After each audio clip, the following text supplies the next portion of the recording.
اس قصے میں ایک سوال یہ ذہن میں پیدا ہوتا ہے کہ جب سیدنا آدم علیہ السلام کو ابلیس نے سجدہ نہ کیا تو اللہ تعالیٰ نے اسے مردود بنا کر جنت سے نکال دیا، پھر وہ سیدنا آدم علیہ السلام کو اس درخت کے قریب کس طرح لے گیا جبکہ وہ جنت سے باہر ہو چکا تھا؟ قرآن کریم میں اس بارے میں یہ الفاظ آئے ہیں، پھر شیطان نے ان کے دلوں میں وسوسہ ڈالا۔ یہ وسوسہ اس نے کیسے ڈالا جبکہ وہ جنت سے نکالا جا چکا تھا؟ مفسرین نے اس کے جواب میں لکھا ہے کہ اس نے جنت سے باہر رہ کر یہ وسوسہ ڈالا تھا۔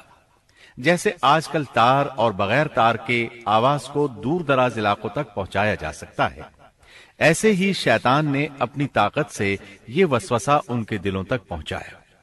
لگے ہاتھوں ابلیس کی حقیقت بھی سن لیں۔ ابلیس کے لفظی معنی انتہائی مایوس کے ہیں۔ یہ راندہ درگاہ ہونے کے بعد ہمیشہ ہمیشہ کے لیے اللہ کی رحمت سے مایوس ہو گیا تھا، اس لیے اسے یہ لقب ملا، ورنہ روایات کی روح سے اس کا اصل نام عزازیل تھا۔ پہلے یہ جنات میں سے تھا، اپنے رب تعالی کی اطاعت سے نکل کر ابلیس ہوا۔ اس کا علم ناقص تھا، مزاج ناپاک تھا، وہ غرور اور تکبر میں مبتلا ہو گیا تھا۔ یہاں یہ بات بھی ذہن نشین کر لیں کہ انبیاء خطا اور گناہ سے پاک ہوتے ہیں، ان پر اللہ تعالی کی مستقل حفاظت اور نگرانی قائم رہتی ہے۔ اگرچہ انبیاء بھی انسان ہوتے ہیں اور تمام انسانی تقاضے انہیں لاحق ہوتے ہیں، لیکن ان کے عمل اور ارادے میں کسی قسم کی بدی اور شر کا عمل دخل قطعاً نہیں ہوتا۔ ان کا ہر قول اور عمل بلکہ ہر حرکت اور سکون کی حالت بھی انسانیت کے لیے بہترین نمونہ ہوتے ہیں۔ البتہ بشر ہونے کی وجہ سے بھول کا امکان ہوتا ہے، تاہم بھول ہو جانے کی صورت میں انہیں فوراً ہی خبردار کر دیا جاتا ہے۔ بھول ہو جانا بشری طبیعت کا خاصہ ہے۔ اللہ تعالیٰ نے ہر انسان کی فطرت میں یہ چیز رکھی ہے۔ انبیاء سے بھول چوک ہو جانے میں بھی اللہ تعالیٰ کی کئی ایک حکمتیں پوشیدہ ہیں۔ مثلا بہت سی قومیں اپنے نبیوں کے معجزات دیکھ کر ان میں ربوبیت کی صفات کی قائل ہو گئی، یہاں تک کہ بعض قوموں نے اپنے نبیوں کو اللہ یا اللہ کا بیٹا بھی جانا۔ جب انبیاء سے بھول اور لغزشیں ہوئیں تب گویا لوگوں پر یہ واضح کیا گیا کہ یہ الہ نہیں ہے۔ الہ ہوتے تو کس طرح ان سے بھول ہو سکتی تھی؟ اس سے یہ بتانا بھی مقصد تھا کہ انبیاء انسان ہی ہوتے ہیں، کوئی ماورائی مخلوق نہیں ہوتے۔ سیدنا آدم علیہ السلام کے واقعے پر غور کرنے سے یہ حقیقت مزید واضح ہو جاتی ہے کہ سیدنا آدم علیہ السلام کی یہ لغزش گناہ نہیں تھی۔ ممنوع درخت کا پھل کھاتے ہی سیدنا آدم علیہ السلام اور اماں حوا کا لباس اتر گیا تھا۔ اللہ کا حکم ہوا، قال اهبطوا، جنت سے اتر جاؤ۔ مزید فرمایا، بعضكم لبعض عدو وَلَكُمْ فِي الْأَرْضِ مُسْتَقَرٌّ وَمَتَاعٌ إِلَىٰ حِينٍ۔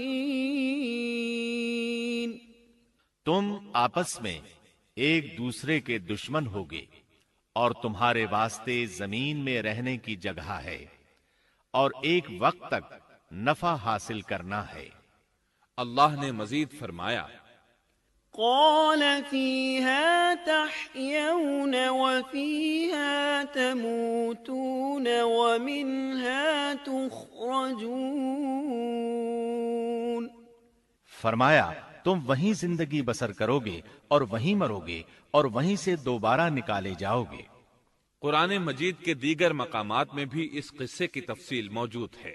مثلاً فرمایا، وَلَقَدْ عَهِدْنَا إِلَىٰ آدَمَ مِن قَبْلُ فَنَسِيَ وَلَمْ نَجِدْ لَهُ عَزْمًا۔ اور اس سے قبل ہم نے آدم سے ایک عہد لیا تھا مگر وہ بھول گئے اور ہم نے ان میں کوئی عزم نہیں پایا۔ اللہ تعالی فرماتے ہیں، وَإِذْ قُلْنَا لِلْمَلَائِكَةِ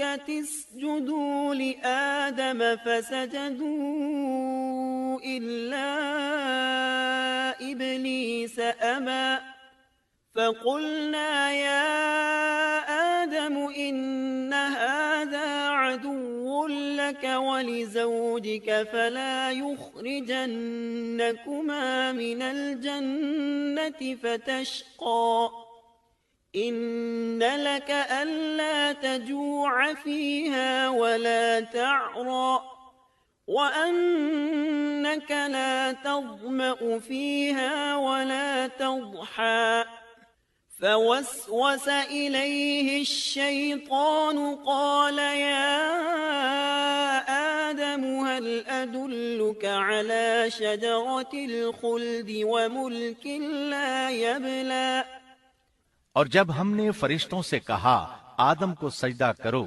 تو ابلیس کے سوا سب نے سجدہ کیا، اس نے صاف انکار کر دیا۔ تو ہم نے کہا اے آدم یہ تیرا اور تیری بیوی کا دشمن ہے، خیال رکھنا ایسا نہ ہو وہ تم دونوں کو جنت سے نکلوا دے اور تو مصیبت میں پڑ جائے۔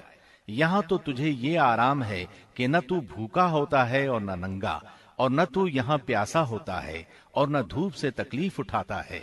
لیکن شیطان نے اسے وسوسے میں ڈال دیا، کہنے لگا میں آپ کو دائمی زندگی کے درخت اور وہ بادشاہت بتلاؤں جو کبھی پرانی نہ ہو۔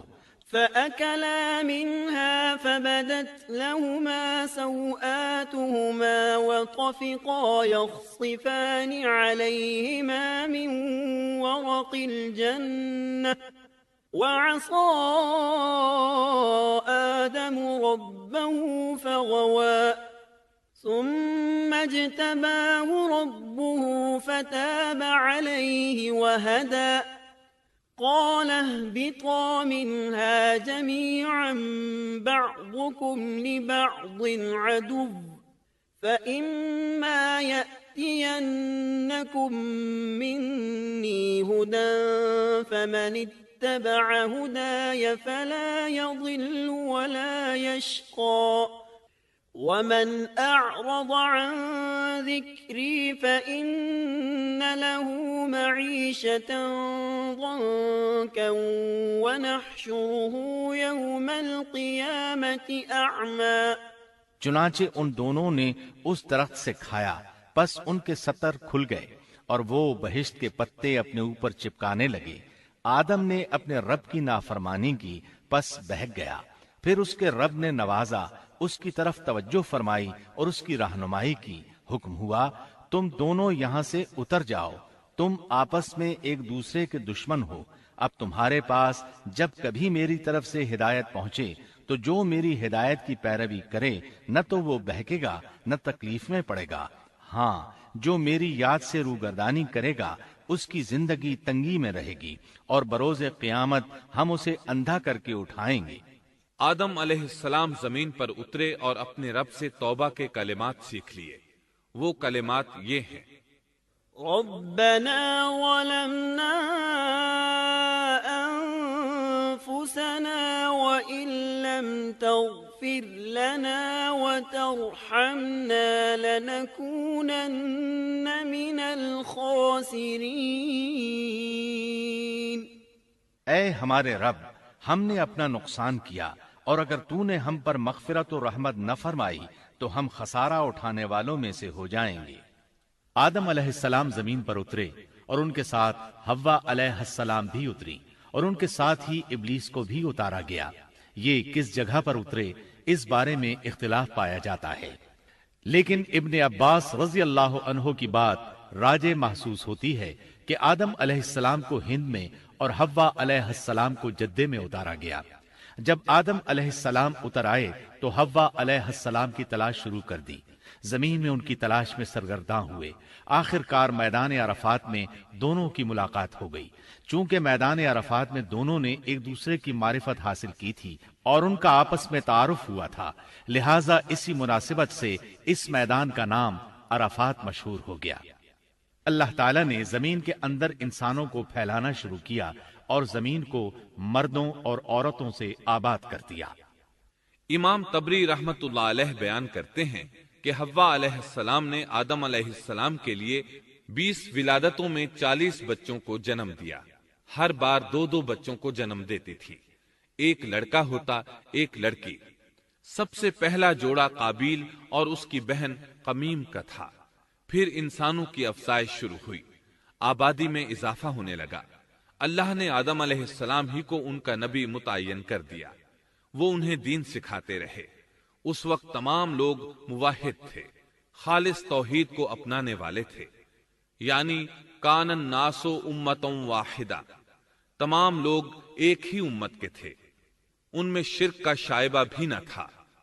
ابن جریر اور ابن کثیر رحمہم اللہ نے ابو موسیٰ اشعری رضی اللہ عنہ کی روایت بیان کی ہے، اللہ نے جب آدم علیہ السلام کو جنت سے زمین پر اتارا تو انہیں ہر چیز کی کاریگری اور صنعت کا علم تھا۔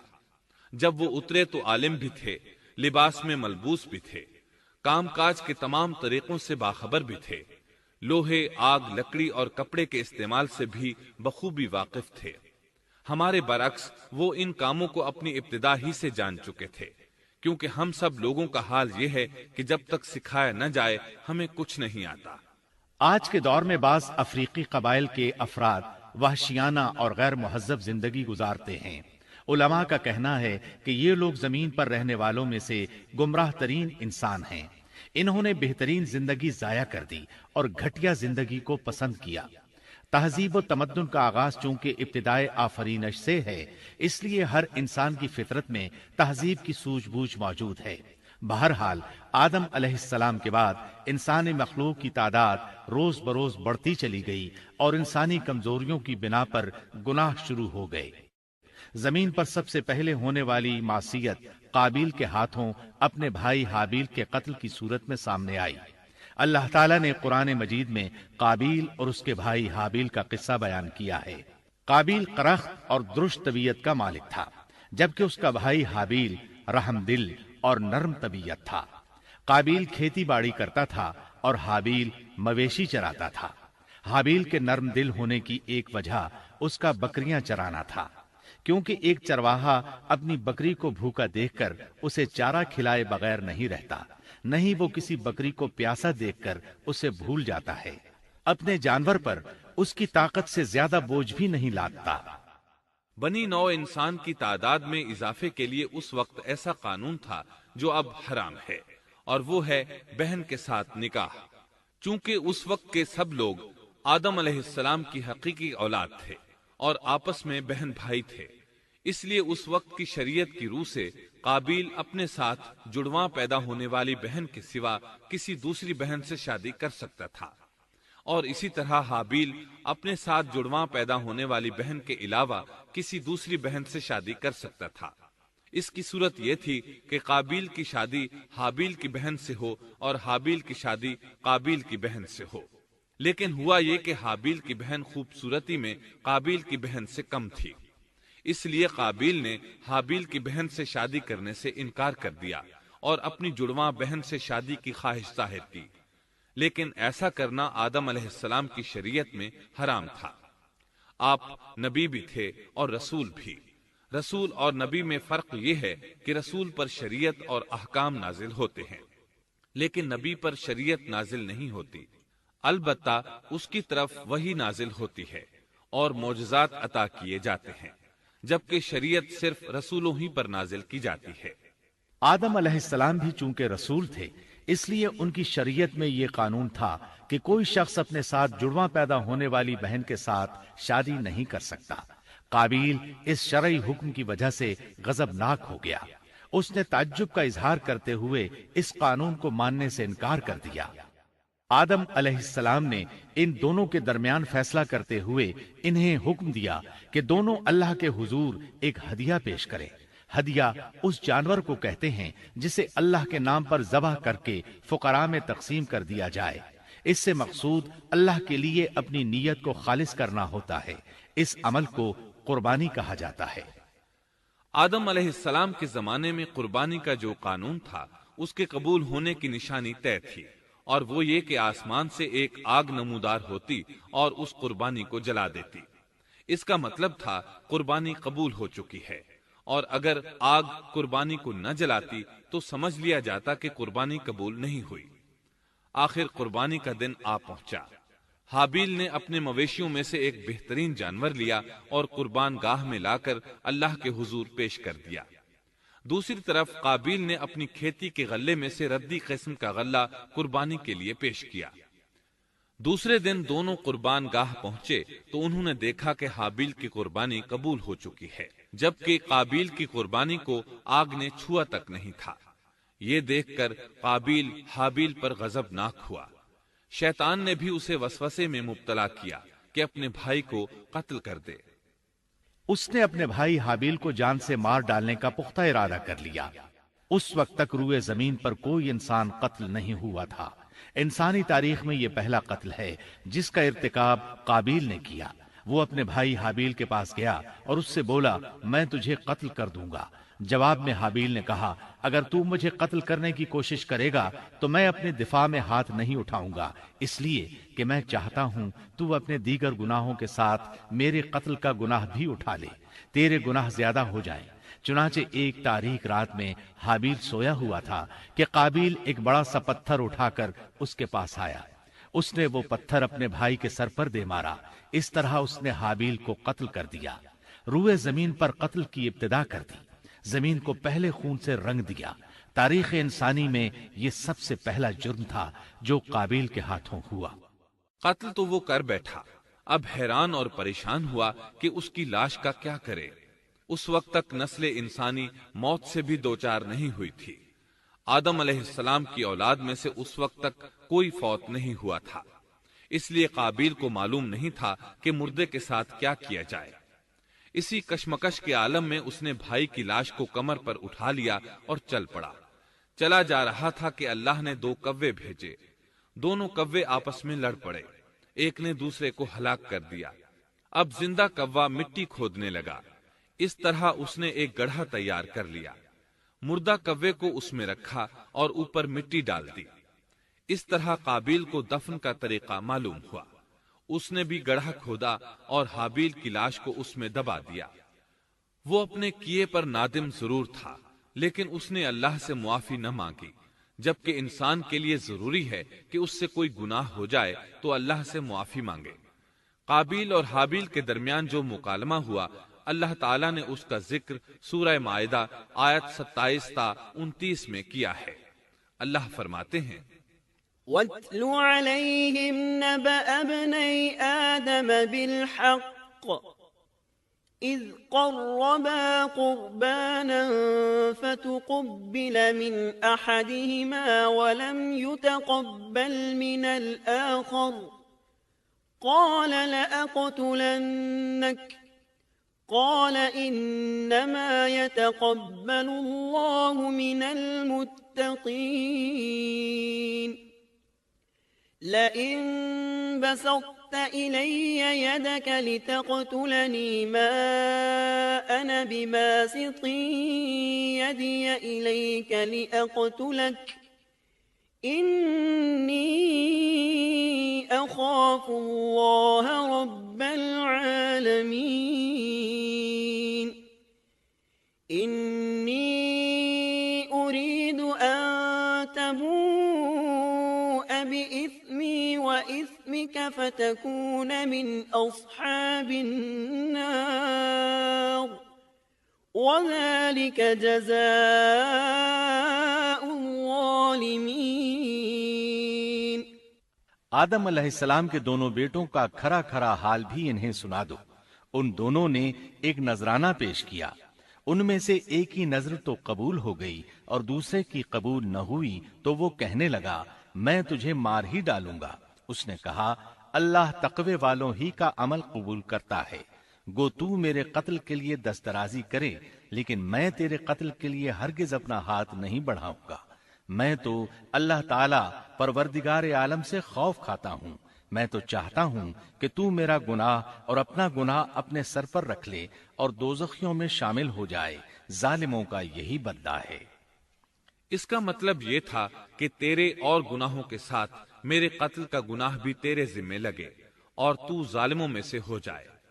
حابیل کے قتل کے بعد قابیل پر جو گزری اس کا ذکر اللہ نے سورہ مائدہ آیت 30 اور 31 میں کیا ہے۔ فطوعت له نفسه قتل أخيه فقتله فأصبح من الخاسرين فبعث الله غرابا يبحث في الأرض ليريه كيف يواري سوءة أخيه قال يا ويلتى أعجزت أن أكون مثل هذا الغراب فأواري سوءة أخي فأصبح من النادمين پس اسے اس کے نفس نے اپنے بھائی کے قتل پر آمادہ کر دیا اور اس نے اسے قتل کر ڈالا، اس سے وہ نقصان والوں میں سے ہو گیا۔ پھر اللہ تعالیٰ نے ایک کوے کو بھیجا جو زمین کھود رہا تھا تاکہ اسے دکھائے کہ وہ کس طرح اپنے بھائی کی ناش کو چھپا سکتا ہے۔ وہ کہنے لگا، ہائے افسوس، کیا میں ایسا کرنے سے بھی گیا گزرا ہو گیا کہ اس کوے کی طرح اپنے بھائی کی لاش کو دفنا دیتا، پھر تو بڑا ہی پشیمان اور شرمندہ ہوا۔ امام احمد، ترمذی اور ابو داود نے سیدنا سعد بن ابی وقاص رضی اللہ عنہ سے روایت کی ہے کہ انہوں نے سیدنا عثمان رضی اللہ عنہ کی شہادت کے فتنے کے وقت فرمایا، میں گواہی دیتا ہوں کہ رسول اکرم صلی اللہ علیہ وسلم نے فرمایا تھا، ایک بہت بڑا فتنہ رونما ہوگا، اس میں بیٹھنے والا کھڑے ہونے والے سے بہتر ہوگا اور کھڑا ہونے والا چلنے والے سے بہتر ہوگا اور چلنے والا دوڑنے والے سے بہتر ہوگا۔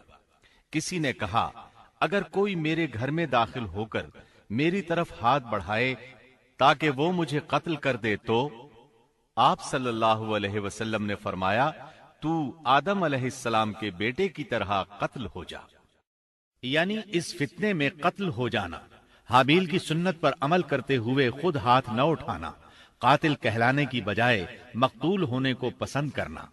اسی طرح مسند احمد کی ایک روایت میں ہے، رسول اللہ صلی اللہ علیہ وسلم نے فرمایا، دنیا میں جب بھی کوئی ظلم سے قتل ہوتا ہے تو اس کا گناہ آدم علیہ السلام کے پہلے بیٹے قابیل کی گردن پر ضرور ہوتا ہے، اس لیے کہ وہ پہلا شخص ہے جس نے ظالمانہ قتل کی ابتدا کی اور یہ ناپاک طریقہ جاری کیا۔ اس حدیث سے اس جرم کی نوعیت کا بخوبی اندازہ ہوتا ہے کہ اللہ تعالیٰ نے اس کو صرف ایک قتل قرار نہیں دیا بلکہ اس کو ایک گھناؤنی حرکت قرار دیا۔ قیامت تک آنے والے لوگ جو اس گناہ کے مرتکب ہوں گے ان کا کچھ گناہ قابیل کے حساب میں ڈالا جائے گا۔ حابیل کو قتل کرنے کے بعد قابیل نے اپنی بیوی کو ساتھ لیا اور دور دراز نرم زمین کے پاس جا کر رہائش پذیر ہو گیا اور آدم علیہ السلام کے سامنے تک نہ ہوا۔ آدم علیہ السلام پہاڑوں کے قریب ایک بستی میں رہ رہے تھے، یہ ان سے بہت دور جا بسا تھا۔ اس طرح قابیل کا آدم علیہ السلام سے رابطہ بالکل ختم ہو گیا اور اس سے ایک نئی نسل کی ابتدا ہوئی۔ فحاشی اور اریانی کو ان کے ہاں عروج حاصل تھا۔ عبادت یہ لوگ اگرچہ اللہ ہی کی کرتے تھے لیکن آدم علیہ السلام کی شریعت کے خلاف بے حیائی کے دل دادا تھے۔ تقوی کی قلت، احکام الہی کی نافرمانی اور فحاشی کا فروغ ان کے شب و روز کا معمول تھا۔ اس کے بعد لوگ دو گروہوں میں تقسیم ہو گئے، شریر اور برے لوگ قابیل کے ساتھ مل گئے اور آدم علیہ السلام کے دیگر بیٹے اور نیک لوگ آدم علیہ السلام کے ساتھ مل گئے۔ آدم علیہ السلام 960 سال زندہ رہے۔ ان کی کل عمر تو 1000 سال تھی لیکن 40 سال کم کر دی گئی۔ سیدنا ابو ہریرہ رضی اللہ عنہ بیان کرتے ہیں کہ رسول اللہ صلی اللہ علیہ وسلم نے فرمایا، جب اللہ نے آدم علیہ السلام کو پیدا فرمایا تو ان کی پیٹھ پر ہاتھ پھیرا، اس طرح قیامت تک جتنے انسان پیدا ہونے والے تھے ان کی روحیں وجود میں آ گئیں۔ پھر ہر انسان کی آنکھوں کے درمیان ایک نور رکھ کر آدم علیہ السلام کے سامنے پیش کیا۔ انہوں نے پوچھا، یا اللہ یہ کون ہے؟ اللہ نے فرمایا، یہ تیری اولاد ہے۔ ان میں سے ایک کی پیشانی کی چمک آدم علیہ السلام کو بہت اچھی لگی۔ انہوں نے پوچھا، یا اللہ یہ کون ہے؟ جواب ملا، یہ تیری اولاد میں سے بہت دور جا کر ہیں، ان کا نام داؤد ہے۔ پوچھا، ان کی عمر کتنی ہے؟ فرمایا 60 سال۔ آدم علیہ السلام کہنے لگے، یا اللہ 40 سال میری عمر میں سے ان کی عمر میں شامل کر دے۔